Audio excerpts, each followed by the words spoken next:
Hello friends, welcome back to the YouTube channel dictation club. आज का dictation आनंद मासिक पत्रिका अंक 30 से लिया गया है, जो कि अलग अलग गतियों में होगा। अगर आपको मेरा डिक्टेशन पसंद आता है तो आपको वीडियो को लाइक ज़रूर करना है और चैनल को सब्सक्राइब कर लेना है, ताकि भविष्य में आने वाले सारे डिक्टेशंस आपको मिलते रहें। और अगर आपको इसकी पीडीएफ अलग से चाहिए तो नीचे डिस्क्रिप्शन बॉक्स में आपको टेलीग्राम की लिंक मिल जाएगी। आप टेलीग्राम चैनल ज्वाइन कर सकते हैं। इसके अलावा और भी प्लेलिस्ट और भी आनंद मासिक पत्रिका के अंक कराए गए हैं। रामधारी गुप्ता खंड 1 और खंड 2 भी कराया गया है। उन सब की प्लेलिस्ट की लिंक भी आपको नीचे डिस्क्रिप्शन बॉक्स में मिल जाएगी। तो ज़्यादा समय ना लेते हुए डिक्टेशन स्टार्ट करते हैं। उससे पहले आप वीडियो को लाइक ज़रूर कर दीजिए। तो डिक्टेशन स्टार्ट होगा 5 सेकंड के बाद।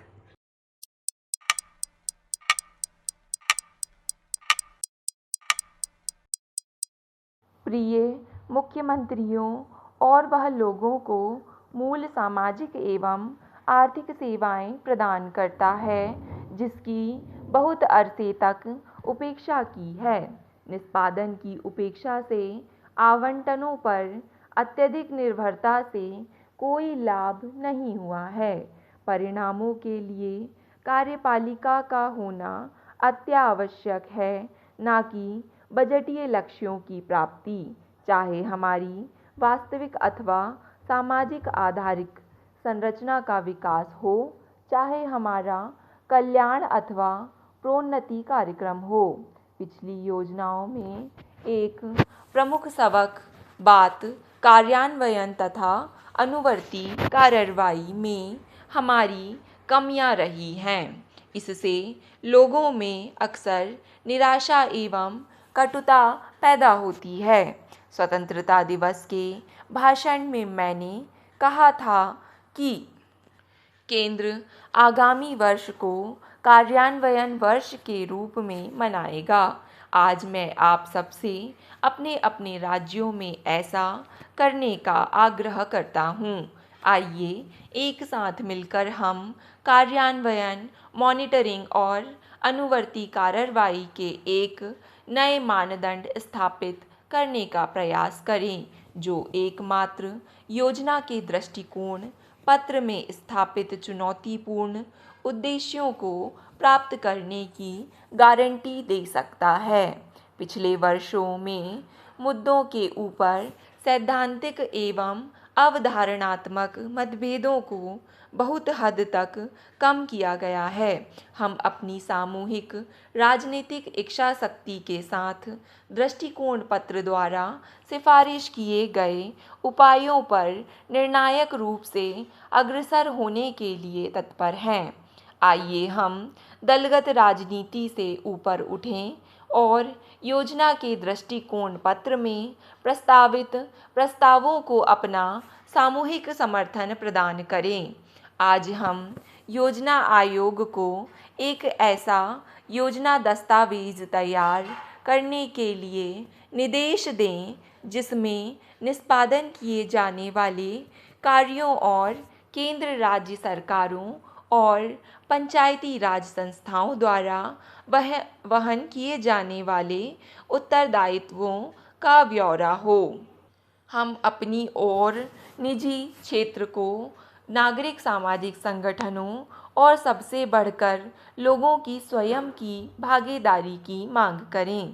प्रिय मुख्यमंत्रियों, पंचवर्षीय योजनाओं के तंत्र के माध्यम से भारत में नियोजित विकास की प्रक्रिया उस समय शुरू हुई थी जब इस समय की स्थिति से बहुत ही भिन्न थी। यह स्वाभाविक था कि केंद्र सरकार के अभिकरणों के माध्यम से राज्य क्षेत्रक देश की आर्थिक और सामाजिक विकास के प्रायः प्रत्येक क्षेत्र में महत्वपूर्ण भूमिका निभाएं। परिणाम स्वरूप पिछली अर्ध शताब्दी में पंचवर्षीय योजनाएं यह सोचकर बनाई गई थीं कि सरकार विशेष रूप से केंद्र महत्वपूर्ण और सर्व प्रभावकारी भूमिका का निर्वाह करे। भारत आज विशाल रूप से एक भिन्न देश है। हमारी राज्य सरकारों ने अब स्वयं से आयोजना और विकासात्मक कार्यकलाप तैयार किया है। महोदय, स्वयं सिद्ध कार्यक्रम महिला सशक्तिकरण की दिशा में उठाया गया अब तक का सबसे क्रांतिकारी एवं महत्वपूर्ण कदम है। स्वयं सहायता समूह की अवधारणा पर आधारित यह कार्यक्रम 116 करोड़ रुपए की लागत से देश के 610 प्रखंडों में शुरू किया जा रहा है। यह कार्यक्रम सरकारी, गैर सरकारी एजेंसी द्वारा कार्यान्वित किया जा सकता है, जो जनपद स्तरीय या पंचायती राज इकाई का स्तर का हो सकता है। पूर्व में संचालित इंदिरा महिला योजना और महिला समृद्धि योजना को संशोधित करके अब स्वयं सिद्ध योजना में समाहित किया गया है। इस योजना का उद्देश्य जन जागरण, आर्थिक सशक्तिकरण एवं विभिन्न योजनाओं को परावर्तित एवं समाहित करके महिलाओं को शक्ति प्रदान करना है।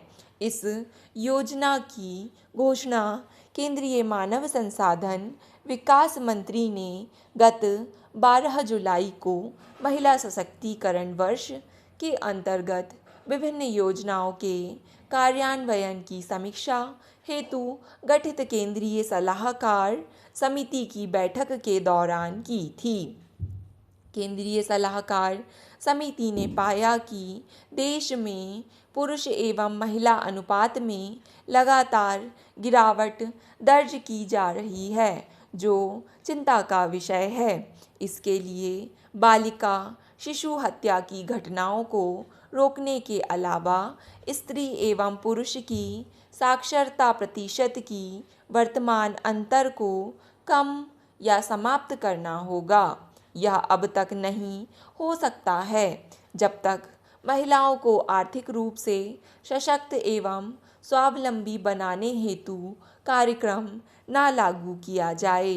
स्वयं सिद्ध कार्यक्रम इसी दिशा में उठाया गया एक ठोस कदम है। समाज में महिलाओं को उनका पूरा हक मिल सके, इसके लिए महिलाओं तथा बच्चों से संबंधित कार्यदल के अंतर्गत 2 उप समूह गठित किए गए हैं, जो न्यूनतम आय अधिनियम 1948, मातृत्व लाभ अधिनियम 1961 तथा फैक्ट्री अधिनियम 1948 सहित महिलाओं से संबंधित 22 कानूनों की सघन समीक्षा कर रहे हैं। केंद्र सरकार ने निर्णय किया है कि महिला एवं बाल विकास विभाग से संबंधित सभी कानूनों की समीक्षा की जाएगी और उनकी उपादेयता पर विचार किया जाएगा। साथ ही साथ घरेलू हिंसा पर एक नए बिल को कानून का दर्जा दिया जाएगा तथा वर्तमान कानून में महिलाओं के प्रति पक्षपाती प्रावधानों को समाप्त करके यह सुनिश्चित किया जाएगा कि समाज एवं परिवार में महिलाओं के अधिकार एवं लाभ बरकरार रहें। इस संबंध में जिन कानूनों की समीक्षा की जानी है, उनमें महिलाओं को अशालीन ढंग से प्रस्तुत करने का अधिनियम, सती अधिनियम, राष्ट्रीय महिला आयोग अधिनियम सम्मिलित है। इनके लिए आवश्यक निवेश उपयुक्त रूप से उपलब्ध कराया जाएगा। हमें अर्थव्यवस्था के लिए अतिरिक्त प्रोत्साहन देने के लिए सिंचाई, कृषि अवसंरचना, पीने का पानी, शहरी अवसंरचना, राज्य राजमार्ग तथा जिला सड़कें, पुल निर्माण आदि के क्षेत्र में नई बैंक ग्राह्य परियोजनाओं की भी पहचान करनी होगी। वित्तीय क्षेत्रकों व बहुस्तरीय एजेंसियों में पर्याप्त संसाधनों से यह संभव होना चाहिए कि उपयुक्त वित्तीय तंत्रों का आविष्कार किया जा सके तथा इन परियोजनाओं को बिना किसी अतिरिक्त राजकोषीय दबाव के कार्यान्वित किया जा सके।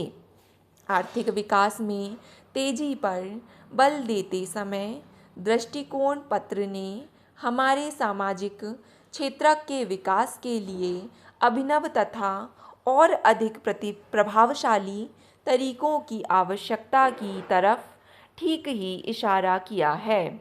यहाँ मुख्य बात कार्यक्षेत्र में विस्तार के साथ साथ हमारे प्रचुर मानव संसाधनों के विकास में सार्वजनिक निजी भागीदारी में गहराई लाना है।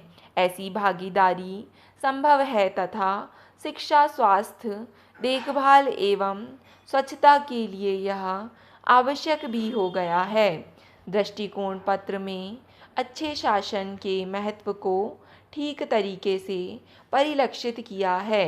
हमने संस्थागत ढांचे को ऐसा बनाया है जो सभी आर्थिक क्रियाकलापों का मार्गदर्शन करता है। स्टॉप। डिक्टेशन पसंद आए तो वीडियो को लाइक तथा चैनल को सब्सक्राइब ज़रूर करें। धन्यवाद।